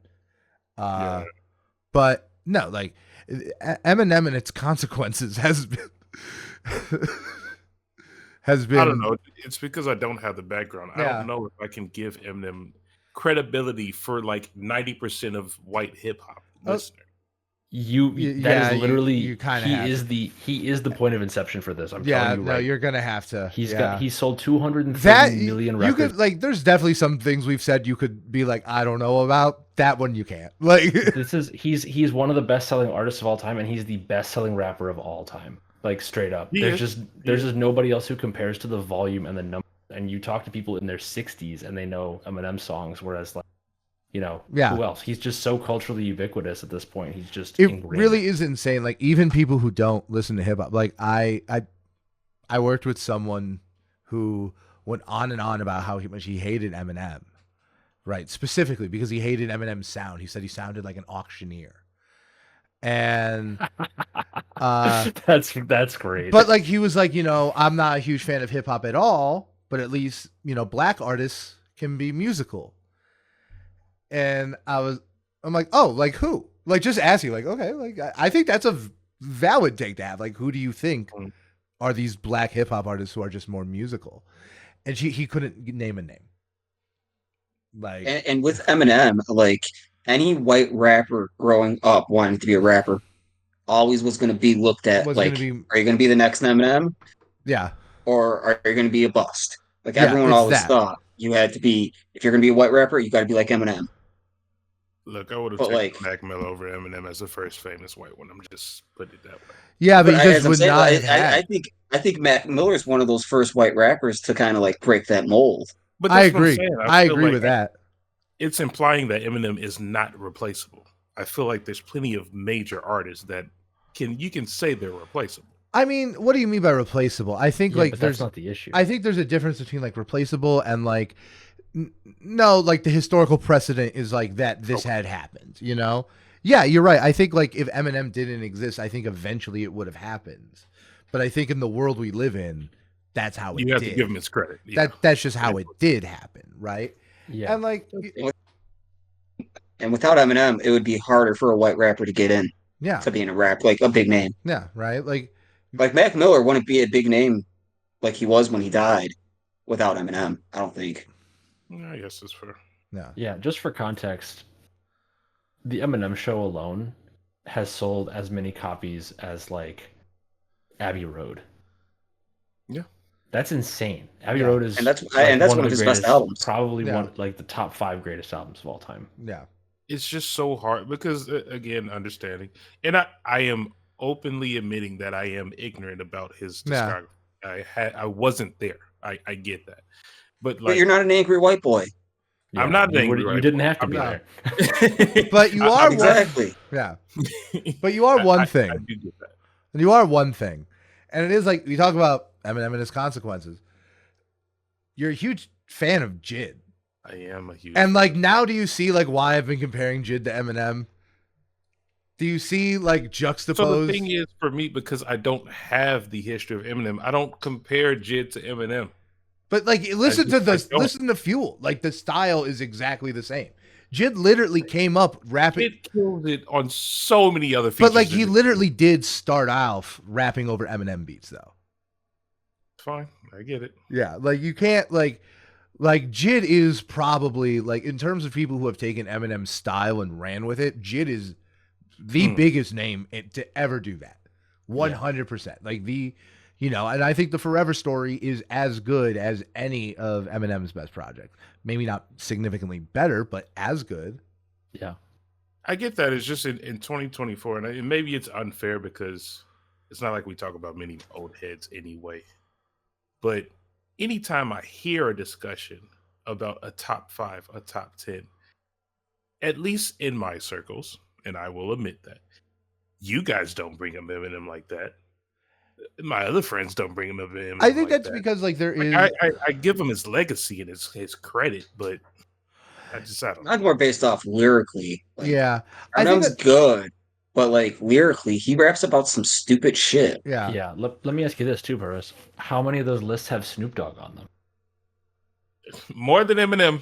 I'll say that. because Snoop Dogg, I think, is someone who also goes overlooked in the exact same way. Where because he's a cultural figure now, not really a rapper. I agree with that. There was a period. There was a period in the culture where Snoop Dogg and Eminem both struck while their iron was hot. Effectively, they've delivered the right lyrics and the right content at the right time, and it skyrocketed them into this like huge public figure artist moment. Right. And then over time, things have cooled, things have changed. Their sounds as they've gotten older have changed. So, of course, they're not going to be at the peak of where they were, 20, 30 years ago. But there was a moment in time which cemented them as like these icons. And that's basically what we're saying. But in Eminem's case, it just happened to bring a ton of people into the art form that without him at that time would not have discovered it. Someone else may have done it later, but he was the one who did it. He's the one that did it. And it's a very specific demographic that other people couldn't do. And I think the interesting thing is that like that demographic has affected the success of artists that have no creative similarities to Eminem. Totally. That's the thing. And we can't forget that hip hop alone is still very new. In music. Right.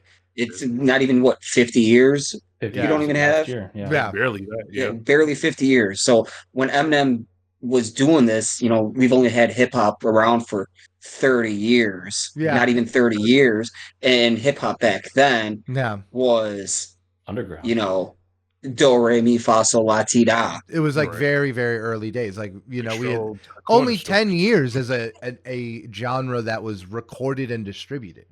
Right, like exactly. And one thing to consider here, I think the original Chronic from 1993 is widely considered to be the breakthrough album into just putting hip hop into on the map as like a recorded the mainstream art form. Into the mainstream pre-white, right? You look at the timeline for this. The Chronic 1, 1993, the Slim Shady LP, 1998, a 5-year period where hip hop existed in this non-pop rap or like non-pop form before it got the doors got blown off essentially. So you look at the history of the genre, there's a huge ramp very quickly and like very early on. That's what the credit is for effectively. Yeah. It's very interesting.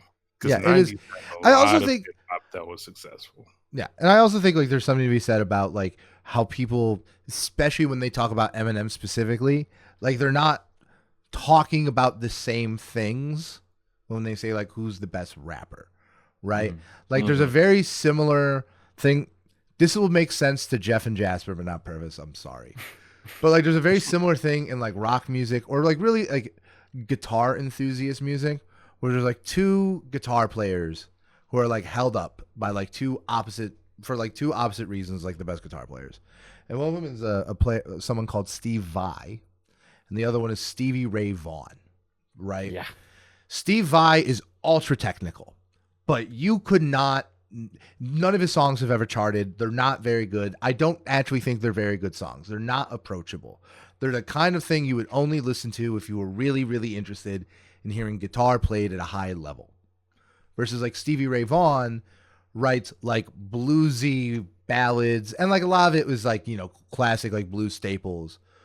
And he is like this high level guitar player, but he's just making like good songs. He's just using the guitar as like a vehicle to make good songs, right?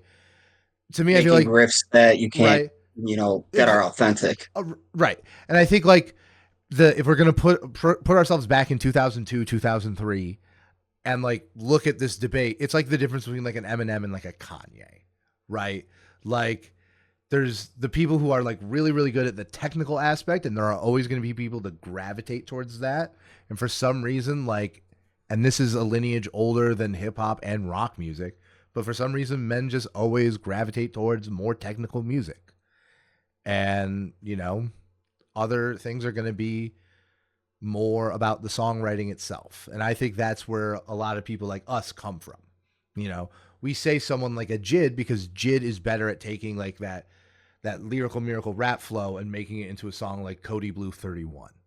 Right, that's listenable. Yeah. Yeah, 100%. That's a song and not a demonstration of talent. Do you see the Yeah. But yeah, basically this album is flawed. It's good, not great, and I'm happy it exists. I agree. Yeah, I'm happy it exists because I'm happy Eminem is having this moment, and I'm happy he said this stuff. But it's not but it's flawed. And I hope he sticks to his point where this is his final album with Slim Shady. That would be nice. Yeah, if this is his final album, I just think alone this alone should be his final album. Yeah, I agree. I was gonna say I do not feel the same way, but go ahead. One? Go ahead. Yeah, I fucking hate this album. Yeah, okay. As someone who's been like a lifelong Eminem fan, growing up like 10, give your spiel. Go over why you hate it. I fucking hate this album so much. I think the concept, while interesting, like Brandon said, really falls flat. I think that a lot of the front-loaded tracks on this album really, they're inflammatory and they're unnecessary. And I think a lot of it is just like retreading old ground that we've already covered. And I think a lot of it musically too, while it's technically good and well produced, it's all stuff I've heard 10, 15 years ago. And I think in this way, I compare this to Vultures pretty heavily, in that Vultures feels like recycling content. And this feels like that, but on a kind of a more dramatic scale because it's this big theatrical return that really just doesn't deliver in that way. I think it's pretty easy to say that like a lot of the lyrics on this are at this point in time, not only just like, a little tired, but also in many cases pretty dangerous. And I think that people who, are listening to this for that are coming to the genre for the wrong reason. And I think there's a lot of that with Eminem fans. And I think that's something that he's not doing anything about here. I also think it's pretty hypocritical given that, and I told Purvis about this, in 2016 at the BET Cypher featuring West Side Gun in the background, he basically said at that time regarding politics in the election, he said, any fans of mine, what was it? If any of his supporters are fans of mine, I'm drawing in the sand of the line. You're either for or against, yada, yada, yada. Basically saying, if you support people like Trump and whatever else, fuck you. He got political with it. And then in this, he's basically rolling over and making music that I think that crowd is really interested in from a lyrical perspective, just given the politics it's aligned with. Yeah. And I think a big part of that, the problem here is that like what is counterculture has changed really heavily over the last like 20 years, 25 years, where back in the day, counterculture was railing against pop and just like really big, like record label, planted artists, stuff like that. Talking shit about Christina Aguilera was fine because there were no consequences. But now what is counterculture is like, in this context, it's this whole like anti-woke yada yada yada thing. It's much more politicized than it ever was when I'm peak. And either he doesn't recognize it or he just doesn't care and he's going to use it anyway. And I think it's convenient that the two singles that came off of this didn't mention anything like that. No anti-trans shit. Very good fact. I wanted to bring that up earlier. Nothing like that. And I think he's deliberately just kind of using this as a tool to gain traction with that group. And I think it's pretty hypocritical. But But I feel like so there that are moments as well. That I don't track with. That I feel like you lose me. Where at? Well, because when you say he's not doing anything about rectifying how he's viewed, because like the entire back half of this album, not back half, like the last are like very unambiguous. Like, no, all this shit is bad, right? No, I know. And listen, I think is it lopsided and like maybe doesn't sell that point hard enough? Sure, 100%. And I also think like, yeah, it's okay to be like intentionally offensive. I think like there are some very clear lines drawn. Like he brings up Megan Thee Stallion twice and he like kind of like goes after her, but he doesn't go after her for her foot. She doesn't go after her for like real trauma that she's gone through, which I do feel like is, does he? One of the verses is about a foot. Yeah. Is it? Because I thought it was about the Nicki Minaj beef. No. it's Trust about me. her foot. He did more than Drake. Like there were random shots fired. To be fair, one of them was at Candace Owens. Go crazy, fire away. But that one didn't feel like that was after the, because was that on Houdini? Maybe that. I don't know. It's on Road Rage, I think, or one of those. So no, Brandon, I agree with you. But I think the problem here is who the audience. I get like who the audience is. Like I get that, but like that audience has attached itself to Travis Scott way more than Eminem. Like, are we going to disavow Travis Scott? Like, are we talking about the same people? I disagree. I don't think we're talking about the same people. I disagree. I'm talking about the fact that Eminem is the most popular artist in the state of Maine. No, I don't know what you mean. I mean, like the hardcore MAGA crowd is like very interested in music that champions things that they feel strongly about. And this is like I get that. On that line. I get that. I don't think they've attached themselves to Travis Scott. I saw a white kid call like 4 black people the N-word at Travis Scott. Like there are absolutely a MAGA stream attaching themselves to Travis Scott constantly. If you don't see it, you're a little blind. I don't think it's as. I won't say that it hasn't attached itself to Travis Scott, but it's on a much different scale in reality. I think it's on a much bigger scale, actually. I think it's more noticeable with Eminem. I think it's more. I think Eminem. It's more. Scott doesn't discuss those other things. Yeah, Travis isn't making music for those people, though. Is the thing. I mean, whereas Eminem, but Eminem not necessarily is very political. Yeah, but Eminem not necessarily making it towards them. It's still attracting them because they make it seem like sure. But like my point is that those people will go anywhere. Those people like. I'm not saying Travis Scott attracts them either. I'm saying that those people just latch themselves onto things, right? They latch themselves onto latching themselves on right. They latch themselves onto Star Wars. Are we? But what I'm saying is that the issue here is that Eminem is pandering with a lot of the lyrics, and it's very explicit. I don't think that. I just disagree. Like I think like I think it's a honey trap. I think it's very clear, like that. You know, he is setting that up in order to like. Tell those people like, no, you have to move the fuck on. We can talk about if that's effective or not, but whether or not that's what he's doing, I don't think is quite up for debate. I think, but it's also dangerous considering that he does not do the concept as well as he should. People who listen to this will not be able to decipher and actually understand that they should let it go. The most dangerous take I've heard several times on the internet and in person is that they like that Eminem says what he wants to. They're implying some of the negative things and some of the aggressive things that he's saying in the first half is some Shady, which is what they're attaching themselves to. That's the dangerous part.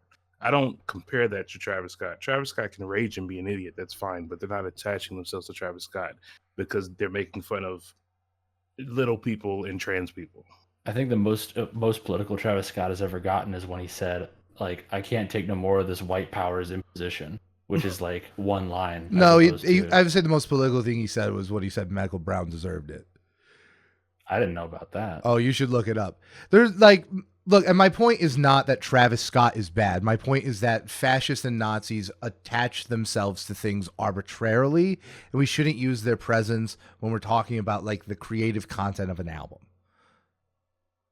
You know, like you. And maybe this is because I have like roots in punk music, which is like very anti-authoritarian, anti-Nazi. But lo and behold, there's Nazis all over the place in the punk scene. Like that shit just happens, right? And I think, like once again, like we could talk like, does this work like effectively do that? Sure, but I think like pandering and attracting, I think is assuming like a motivation that I don't think has been proven. That's fair. I mean, the other side of that coin also, and from my perspective, I had this conversation with a couple people, is just like, you know, who does this drive away? from his music too, right? And then who's left over? Because like I talked to 5 or 6 people who would listen to it, and they were like, "Yeah, dude, I'm not gonna fucking listen to this again because it's like I don't want to hear that shit." And it's like if you're driving away a certain base, who are you left with? Can I ask you like a genuine question? Yeah. Are these the kind of people that would listen to Eminem in the beginning, like early in the stuff? first, Yeah, yeah, of course. Like because I hear that and I feel like it's very similar to like, to me it's like I don't know, because like like this is like kind of a hard pill to swallow. Like I'm not exactly going to be showing this album to Rachel, but Right. like I feel like anyone who had a problem with it didn't like Eminem in the first place. So why are we pandering? So why would they pander to that either? Right? Like I kind of like that this kind of stands on business. It kind of lives in Eminem's offensive past, and then he calls it out. If people are too dumb to like understand what's being said, I think that's more of an indictment of the education system than it is of Eminem. Yeah, of course. I agree with you. Yeah. But that still doesn't mean it's not a problem, you know? Yeah, but once again, the problem isn't this music existing, Eminem making it, or Eminem making these points. The problem is like education, media literacy, and critical thinking skills, which we shouldn't be looking to rappers or musicians to solve. I don't know. I don't know. I think there's a way to do it that is nuanced. I think there was a way to execute an album like this. For sure. I think there's a way to better So, execute this album. And like another thing is that if someone's going to bounce off just the offensiveness of the first half of this album, first off, one, I think they would bounce off a properly executed version of it. And two, like that's also completely valid. Like these opinions are not set in stone, but we can all like kind of like have our own perspective on it. And I do think like if we're going to start assuming motivations, though, those should have some receipts. That's fair. Yeah, I don't know. Rolling Stone wrote something about it that I like that kind of describes how I feel pretty concisely. They said, he's still young, barely into his 50s, but he takes a bizarre amount of pride in clinging to opinions formed in his teens and making those his whole point. Still blaming his problems on women, scared of trans folks, enraged by the idea of weird people doing weird shit, and still moaning about his mom. He begs to get canceled by audiences who don't think about him, no idea about them. And I think that that's kind of a concise way to this up. Like, you know, there are points being made here. Are they going to fall on deaf ears in some cases? Probably, across like a variety of spectrums and dealings and everything. And I think that's where we can question like what the album is in terms of its delivery. But yeah, it's just there's a lot to unpack for anybody who's going to go. The problem for sure, and it's super open to interpretation. Yeah, and this is an Avengers Endgame style project where like in order to truly understand it, you need to have been like aware of all this stuff in the past, right? But I don't think that changes like its meaning. And like also, like I don't care that he writes for the Rolling Stones. I just disagree. Like I think like all those points were made to kind of just show like how that stuff isn't acceptable anymore. And sometimes in order to show how something isn't acceptable, you have to show what it is.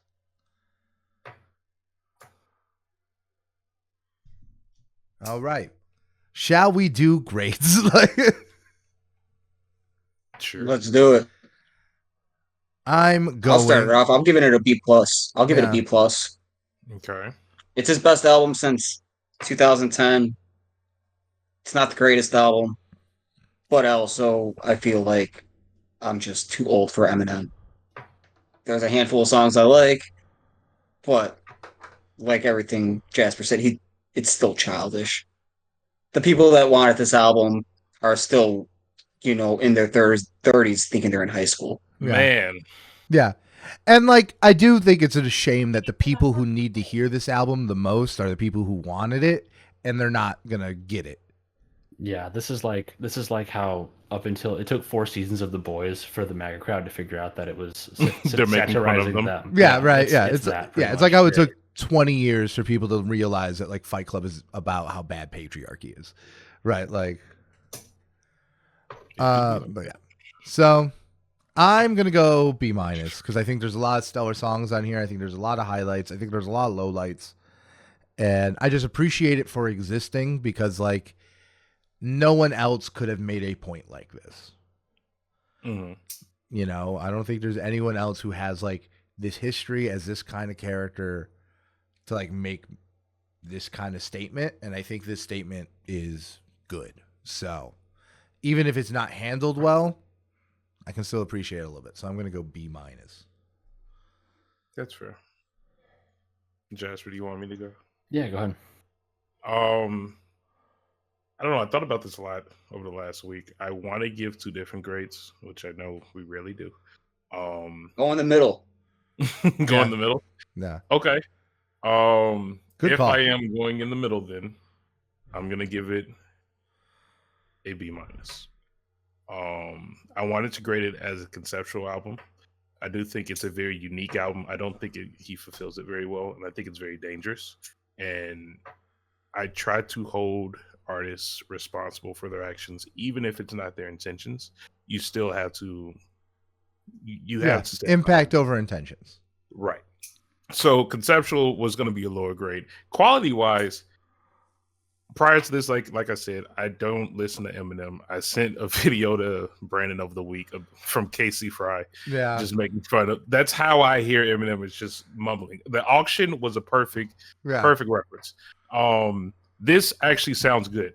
The rapping ability sounds great. The lyrics that aren't offensive sound great.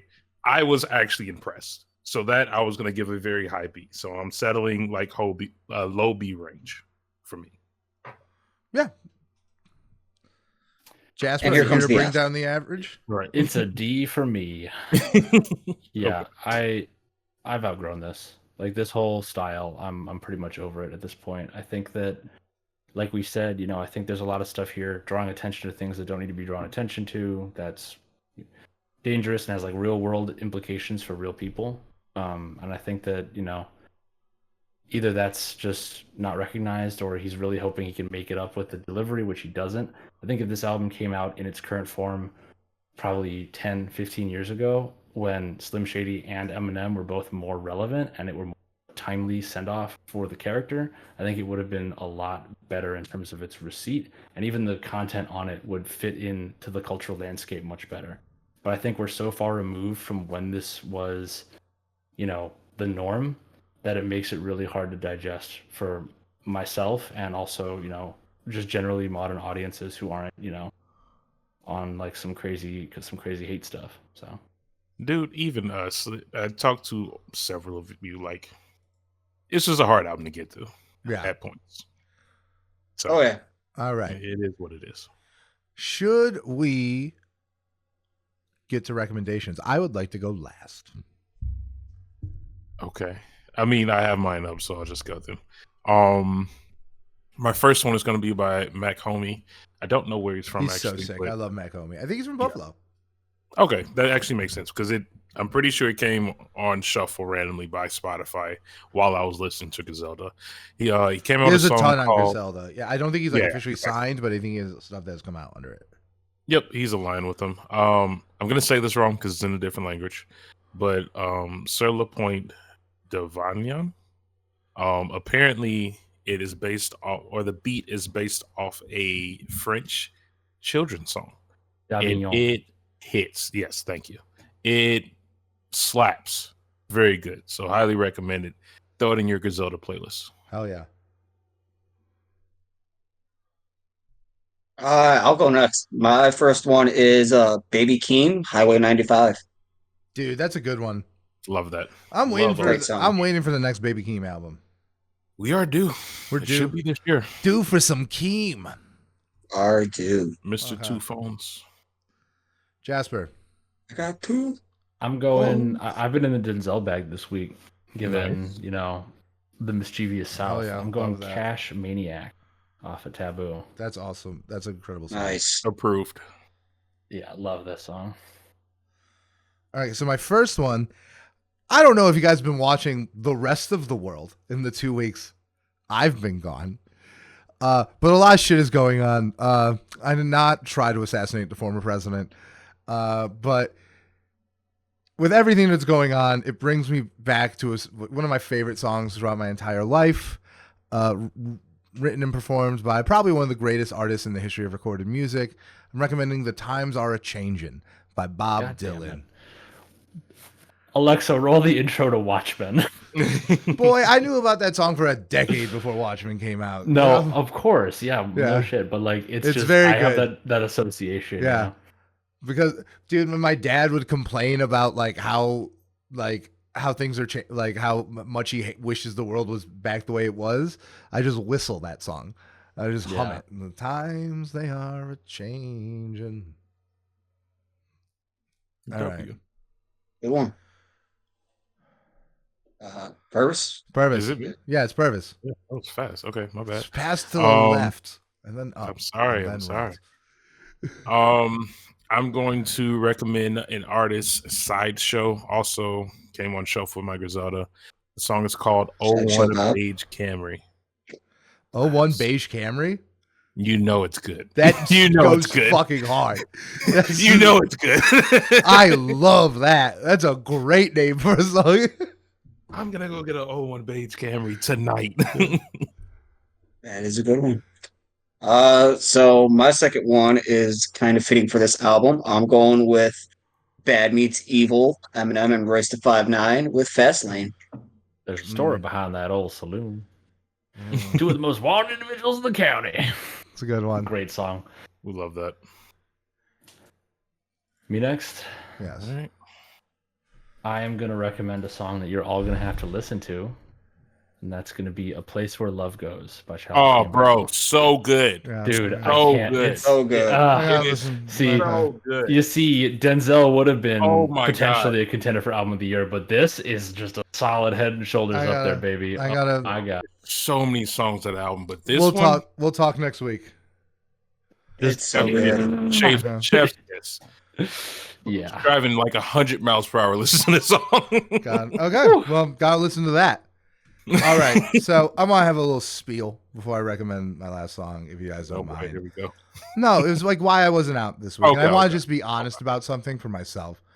I've just been struggling really hard with depression my whole life and suicidal ideation and like attempts my whole life. You know, it's been very hard. And, you know, I've been out of work for a long time. The pressure's getting to me and it just is really, really just debilitating, to be honest with you. And it just feels like there isn't a whole lot in the world that can make things right. And like, I think that that's where the value of art comes in, because it's like feelings in a bottle. You know, you can just like open it up and you can kind of just, not just music, you know, I feel the same way about books and movies and paintings and all the magic in the world. But as I've struggled with these feelings, there's music I've always listened to get me through it. And someone was going to have to recommend this artist at some point in the future. And seeing as he has single-handedly like pulled me out of these spirals before, he's pulling me out of it this week. I'm recommending Lost in the World by Kanye West. Oh, I knew what this was. 10 out of 10. Yeah, I'm recommending Lost in the World by Kanye West. And to anyone out there who needs, you know, anything to just get through the day, you take it, you know? It was complicated going back to this artist and listening to him to feel better. But, you know, at the end, I did feel better. So, Lost in the World, Kanye West. I love that. Yeah.